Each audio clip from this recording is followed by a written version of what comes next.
ഒപ്പല്ലേ, നിങ്ങൾ എൻ്റെ ഒപ്പല്ലേ, എന്നോട് ഉറക്കെ പറഞ്ഞേക്ക് എൻ്റെ ഒപ്പം ഉണ്ടല്ലോ. ശ്രദ്ധിക്കണം, തല പോകരുത്, വളരെ വലിയ ആശയം. അതാ ഫാഷിലായ. എനിക്കൊരാളറിയാം, അയാളെ ഭാര്യ 2 കൈയുണ്ട്, ഇങ്ങനെ ആടിക്കളിക്കുന്ന കൈയുള്ളവരാണ്. എനിക്കൊരാളറിയാം.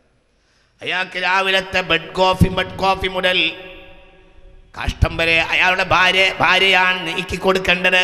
2 കൈയുണ്ട്. ഒരു ബെഡ് കോഫി കുടിക്കാൻ, ഒരു പച്ചവെള്ളം കുടിക്കാൻ പോലും കഴിവില്ല. എന്തുകൊണ്ട്? ഫാഷിലായിപ്പോയി. ഇതാണ് അസംഘടിത്വത്തിലൂടെ ഉണ്ടാകുന്നത്. ഇതാണ് അനൈക്യത്തിലൂടെ ഉണ്ടാകുന്നത്. ബുദ്ധിയുള്ളവരെ തീരുമാനം മാറ്റാൻ ഈ വേദിയിലിരുന്ന് സംഘടനകളൊന്നും വേണ്ട, പ്രസ്ഥാനം വേണ്ട, ഒറ്റക്ക് നീങ്ങാമെന്ന ധാർഷ്ട്യത്തിൽ പോകുന്നവരെ തൗബ ചെയ്യാനുള്ള ആളുകൾക്ക് തൗബ ചെയ്യാം. വലാ തനാസഉ ഫതഫ്ശലു, നിങ്ങൾ ഭിന്നിച്ച് പോകരുത്. ഫതഫ്ശലു അത് കാരണം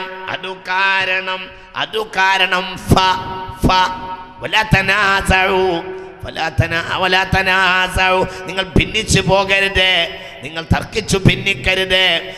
അങ്ങനെ ഭിന്നിച്ചാലോ അതുവഴി തഫ്ശലു നിങ്ങൾ കാണാനേ ഉണ്ടാകുള്ളൂ, ഉപയോഗം ഉണ്ടാവില്ല. നിങ്ങളെ കാറ്റൊഴിഞ്ഞു പോകുമേ, അല്ലാതെ ഈ നേതാക്കന്മാർക്കൊക്കെ നിങ്ങളെ കൊണ്ട് വിഴുങ്ങാൻ വേണ്ടി നടക്കുകയല്ല.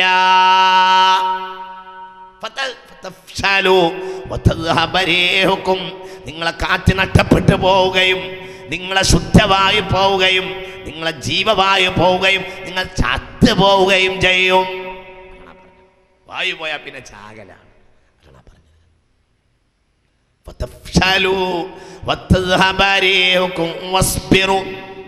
അതുകൊണ്ട് നിങ്ങൾ ക്ഷമിച്ച് കൂട്ടായി നിലകൊള്ളണം. ഈ വസ്ബിറു എന്ന വാക്കിലുണ്ട് കൂട്ടായ്മ.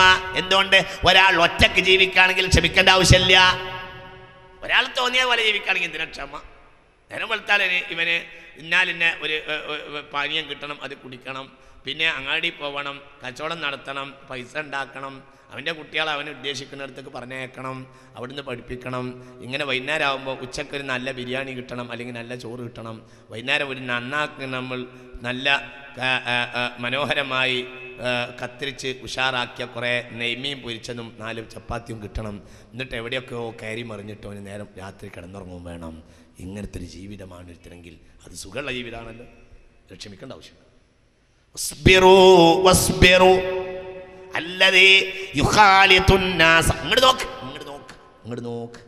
അല്ലതേ യുഖാലിതുന്നാസ വയസ്ബിറു അലാ അദാഹും ഖൈറും മിനല്ലദീ ലം യുഖാലിതുന്നാസ്. അങ്ങനെ ഹബീബായ നബി പറഞ്ഞു, ജനങ്ങളെ കൂട്ടത്തിൽ കൂടി ക്ഷമിക്കുക എന്നാണ്. കൂട്ടല്ലെങ്കിൽ പിന്നെ ക്ഷമയുടെ പ്രശ്നം ഇല്ല. എവിടെ പോയോ പുതിയ തലമുറക്ക് ഇസ്ലാമിക പ്രസ്ഥാനങ്ങളോട് കാണിക്കുന്ന രീതികളോട് കാണിക്കുന്ന ശുദ്ധവായുവിൻ്റെ വിജ്ഞാനം ലഭിക്കാത്തത് കൊണ്ടാണ്. അതുകൊണ്ട് അടിസ്ഥാനത്തിലേക്ക് മടങ്ങിപ്പോരണം. ആർക്കെങ്കിലും മടങ്ങി വരാൻ ഈ വാക്കുകൾ ഉപകരിച്ചെങ്കിൽ റബ്ബേ നമ്മളെ പരിപാടി മുതലായിട്ടുണ്ട്. അള്ളാഹു സ്വീകരിക്കുമാറാകട്ടെ. ഇത്ര ഗൗരവമുള്ള വിഷയമാണ് ഈ പറയുന്നത്.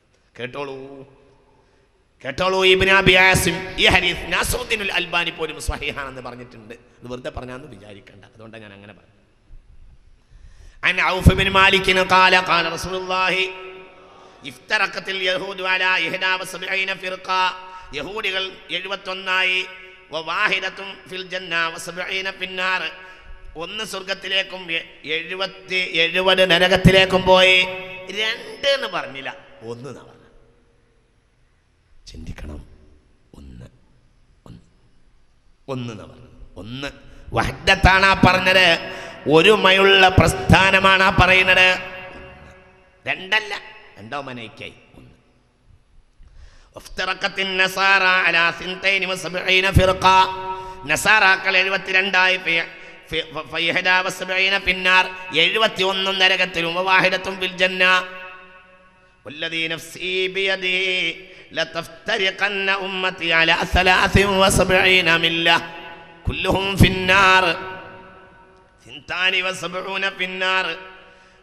قيل يا رسول الله وواحدة في الجنة. قيل يا رسول الله ما هم؟ قال الجماعة. അങ്ങനെ ഹദീസ്, ഒരു ഹദീസ് അങ്ങനെയാണ്. ഈ ഹദീസ് നാസറുദ്ദീനുൽ അൽബാനി പോലും രേഖപ്പെടുത്തിയിട്ടുണ്ട്. ഒരു ഹദീസ് അൽ ജമാ, യഥാർത്ഥ സംഘം എന്നാ പറഞ്ഞത്. അങ്ങനെ തന്നെയാണ് അൽ ജമാ. ഇതേ ഹദീസ് അബൂ ദാവൂദ് തങ്ങൾ രേഖപ്പെടുത്തുന്നുണ്ട്. സമയം പരിമിതാണല്ലോ, എനിക്ക് ഒരുപാട് കാര്യം പറയാനുള്ളതല്ലേ. കേട്ടോളൂ, ഇന്നിങ്ങോട്ട് കേട്ടോളൂ, ഇന്നിങ്ങോട്ട് കേട്ടോളൂ, ഇന്നിങ്ങോട്ട് കേട്ടോളൂ. അബൂ ദാവൂദിന്റെ വേറെ ഒരു ഹദീസ് കേട്ടോളൂ, കേട്ടോളൂ, തല തുറന്ന് കേൾക്കി. വഅൻ മുആവിയ ഖാല ഖാല റസൂലുള്ളാഹി, ഹബീബായ നബി പറഞ്ഞു, ഇന്നഹു സയഖ്റുജു ഫീ ഉമ്മത്തി അഖ്വാമുൻ, എൻ്റെ സമുദായത്തിൽ കുറെ ആളുകൾ പൊട്ടിപ്പുറപ്പെടും. തതജാറാ ബിഹിമുൽ അഹ്വാഉ, അവർ സ്വന്തം താല്പര്യങ്ങളിൽ നീങ്ങുന്നവരായിരിക്കും. ആ സ്വന്തം താല്പര്യം സമുദായത്തെ ബുദ്ധിമുട്ടിക്കും. കമാ യതജാറൽ കലബു ബിസ്വാഹിബിഹി, പേവിഷം കേറിയ വ്യക്തി പേ കാരണം ചത്തുപോകും പോലെ ഈ വ്യക്തികളെ കൊണ്ട് സമുദായം ചത്തുപോകുമെന്ന് ഹബീബായ നബി സല്ലല്ലാഹു അലൈഹി വസല്ലം. പഠിച്ചോനെ, എന്തൊരാശയാണ് പറഞ്ഞത്, എന്തൊരാശയാണ് പറഞ്ഞത്. തോന്നിയത് പോലെയാണ് പോവാൻ, നേതാവും ഇല്ല ഒന്നുമില്ലാണ്ട് പോവുക. ഇവന് ഖുർആൻ, ഇവൻ്റെ ആശയം, ഇവനൊരു പോക്കാട് പോവുക. നോക്ക് നോക്ക് നോക്ക് നോക്ക്. ഒരാൾക്ക് പേവിഷം കയറിയാൽ ഒരു ഞരമ്പ് ഒഴിവാവുകയില്ല. ഇല്ല ദഖലഹു, ആ ഞരമ്പിലൊക്കെ അത് കയറുമല്ലോ. ഒരു സന്ധിയുമില്ല അത് കയറാത്തതായ പേവിഷം ഉള്ളിൽ കയറിയാൽ കലബ് പേവിഷം. സമുദായത്തിൽ പേവിഷം കയറും. ഇനി എങ്ങോട്ടാ പോണത്? ആ പേവിഷത്തിലാണ് ഇന്ന് സമുദായം ഉള്ളത്. അല്ലാഹുവേ, അല്ലാഹുവേ കാത്തിരക്ഷിക്കണം ഏട്ടമ്പുരാനെ. തന്നെയാണുള്ളത്, അവിടെ തന്നെയാണുള്ളത്. ഒരു ഹദീസിൽ ഹബീബായ നബി പറയുന്നുണ്ട്, അത് മുസ്ലിം രേഖപ്പെടുത്തിയിട്ട് ക്ഷമിക്കണം, ക്ഷമിക്കണം, ക്ഷമിക്കണം. ഇതൊക്കെ ഞാൻ വിളിച്ചു പറയുന്നതിന് ക്ഷമിക്കണം. ആർക്കെങ്കിലും വിഷമം തോന്നുന്നുണ്ടെങ്കിൽ ക്ഷമിക്കണം. ക്ഷമിക്കണം എന്ന് പറയുന്നത് ആലങ്കാരികമാണ്. ക്ഷമിക്കാൻ കഴിഞ്ഞിട്ടില്ലെങ്കിൽ ക്ഷമിക്കണ്ട, എന്നാലും വേണ്ടില്ല ഞാൻ പറയാം. ഒരു ഹദീസ് ഹബീബായ നബി പറഞ്ഞു, യഖ്റുജു ഫീ ആഖിരി സമാനി അഖ്വാം, അന്ത്യനാളിൽ കുറെ ആളുകൾ പൊട്ടിപ്പുറപ്പെടും. മഹദാസുൽ അസ്നാൻ, ചെറുബാല്യക്കാർ, ചെറുപ്പക്കാർ, കുട്ടികൾ. അങ്ങനെയാണ് അവരെ കാല് ഉണ്ടാക്കിയിട്ട് ഫാൻറ്റ് ഉണ്ടാക്കിയിട്ടാണോ കാലുണ്ടാക്കിയെന്ന് തോന്നിപ്പോവും. അക്കോലത്തിൽ ഫാൻറ്റും കാലും തമ്മിൽ തിരിച്ചറിയാത്ത കോലത്തിൽ കയറിയിട്ടുണ്ടാവും. വലിയ ഉഷാറായിരിക്കും. നല്ല നല്ല എങ്ങനെ ഇപ്പം തന്നെ ഈ ഫാൻസിൻ്റെ കാലിൻ്റെ ഉള്ളിൽ എങ്ങനെ ഇപ്പം കയറിയെന്ന് നമ്മൾ ആലോചിക്കാൻ തന്നെ നമുക്ക് പിടുത്തം കിട്ടില്ല. ആ ജാതി കയറ്റായിരിക്കും, അങ്ങനെ ആയിരിക്കും അവൻ്റെ കയറ്. അങ്ങനെയാണ് ഈ പല്ലിൻ്റെ വാല് മുറിഞ്ഞതുപോലത്തെ ഒരു കുപ്പായം ഇടും, അങ്ങനത്തെ ഒക്കെ കൂട്ടിയാണ്. അങ്ങനെയാണ്. ഒക്കെ നമുക്ക് അടുത്ത ആഴ്ച ചർച്ചയാണ് വേഷവിധാനം. അവർ ഉഷാറായിരിക്കും. എന്നാലോ അവർ പള്ളി കയറും. അവർ വയസ്സ് കുറവായ ചെറുപ്പക്കാരാകും. വിഡ്ഢിത്തത്തിന്റെ വർത്തമാനം പറഞ്ഞു നടക്കുന്നവരാവും. വിഡ്ഢിത്തം തലയിൽ. പക്ഷെ അവർക്ക് സ്വപ്നമാണ്, നാളെങ്ങനെ മറ്റൊന്നിങ്ങനെ.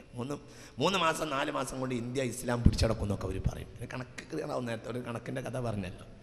കണക്ക് ഇങ്ങനെ പറഞ്ഞൊക്കെ വിറ്റ് കണക്ക് പറയും. 4 കൊല്ലം കൊണ്ട് ഇന്ത്യ പിടിച്ചടക്കുന്നൊക്കെയാണ് പറയും. പിറ്റേന്ന് അമേരിക്ക പിടിച്ചടക്കും. പിന്നെ 2-3 കൊല്ലം കൊണ്ട് ലോകാകെ ഇസ്ലാം വ്യാപിച്ചിട്ട് ആകെ നമുക്ക് റാഹത്തായിട്ട് പോയി മരിച്ചു പോകാം. പിന്നെ ഇപ്പം ആരാവും പിന്നെ പ്രസിഡന്റ് എന്നുള്ള പ്രശ്നത്തിൽ മാത്രമേ നേരുള്ളൂ. ഇത് 3-4 കൊല്ലം കൊണ്ട് നടക്കുന്നൊക്കെ അവർ പറയും. വിഡ്ഢിത്തത്തിന്റെ സ്വപ്നം പേറി നടക്കും അവർ. പിന്നെ മനുഷ്യലോകം പരിചയപ്പെട്ടതിൽ ഏറ്റവും മനോഹരമായി സംസാരിക്കാൻ കഴിയുന്നവർ അവരായിരിക്കും. സ്മാർട്ടായ വർത്തമാനങ്ങൾ ഇങ്ങനെ പറയാം. ഒരായത്ത് ഒരു ഹദീസ് ചെറുച്ചേരി ഉസ്താദ് വരെ തോറ്റു. വർത്തമാനം പറയും. യഖ്റഊനൽ ഖുർആൻ, കൃത്യമായി ഖുർആനോടും ഇത്ര ഖുർആൻ ഒരു ദിവസം ഓതണം എന്നവർക്ക് തീരുമാനം ഉണ്ടാവും. ഇത്ര ആയത്ത് ഓതിയിരിക്കണം എന്നവർക്ക് കറക്റ്റ്. പിന്നെയോ യുസല്ലൂന, ഇത്ര റക്അത്ത് നിസ്കരിക്കണം എന്നവർക്ക് നേരത്തെ സർക്കുലർ ഉണ്ടാവും. അതിനനുസരിച്ച് നിസ്കരിക്കുകയും അവർ നോമ്പൊൽക്കുകയും. ശ്രദ്ധിച്ചോട്ടോ, മൈക്ക പോണ്ട, മൈക്ക വിടുക്കോ. ഒറ്റ മിനിറ്റ് സെക്കൻഡിൽ ഇപ്പം ഒന്ന് തെറ്റി മൈക്ക ശരിക്ക്. അതൊക്കെ അവർ ചെയ്യും. പിന്നെയോ അതൊക്കെ അവർ ചെയ്യും. യുസല്ലൂന തുഹഖിറൂന സ്വലാതകും ഇലാ സ്വലാതിഹിം. സഹാബികളെ, നിങ്ങളെ നമസ്കാരം പോലും നിസ്സാരമാകും അവരെ നമസ്കാരത്തിലേക്ക് ചേർത്ത് നോക്കിയാൽ. നിങ്ങൾ ബുദ്ധിമുട്ടിയാൽ ചിലപ്പോൾ ഒരു സുന്നത്ത് ഒഴിവാക്കും. അവർ കൃത്യമായിട്ട് ഇത്ര റവാത്തിബ് കൃത്യമായിട്ട് നിസ്കരിക്കും. ഇല്ലെങ്കിൽ അവർക്ക് സംഘടനയെ പിടിച്ചെടുക്കാൻ കഴിയില്ല. കണ്ടാവും. പക്ഷേ